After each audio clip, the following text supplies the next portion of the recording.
your secret question. And why is this important? Because if you forget your password, you're not connected to the internet, and there's several other different variables that can get involved, it's hard to change your password. So this is another way of just being able to update your password very easily from within the software.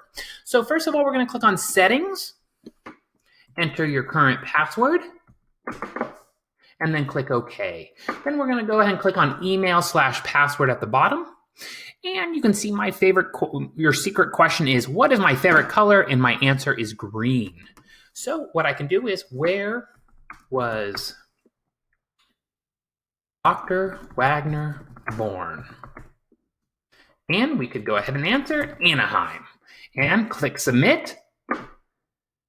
And fantastic, your secret question has been updated. Thank you so much for visiting Waggoner Diagnostics. We hope you have a spectacular day. Bye-bye.